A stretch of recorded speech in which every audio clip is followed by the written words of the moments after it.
स्वामी, नकळत खूप चुका झाल्या आजवर, पण आता सद्बुद्धीच्या मार्गावर चालण्याचं धाडस द्या.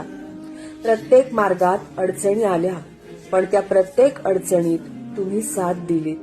म्हणून तर इथवर येऊन पोहोचले आहे. लोकांच्या स्पष्टवक्तेपणाचा त्रास होत नाही मला, पण उगाच कोणी खोटे आरोप केलेले सहनही होत नाही. माझ्या प्रामाणिकपणाला यशाच्या उंबरठ्यावर घेऊन चला स्वामी. माझ्या स्वप्नांना पूर्णत्वाकडे घेऊन चला. कारण आता ना इतकी सहनशक्ती उरलीच नाहीये की उगाच कोणी खोटे आरोप करावे किंवा ज्या मार्गावर मी चालते आहे त्या मार्गाचा अपमान करावा. मला माहितीये, मी निवडलेला मार्ग हा मुळात माझा नाहीच. तो मार्ग मला तुम्ही दिला आहे. त्या मार्गाची निवड माझ्यासाठी तुम्ही केली आहे. मला त्या मार्गावर चालण्याचं मुळीच भय नाही, कारण मला खात्री आहे की तिथे माझ्यासोबत तुम्ही आहात. श्री स्वामी समर्थ.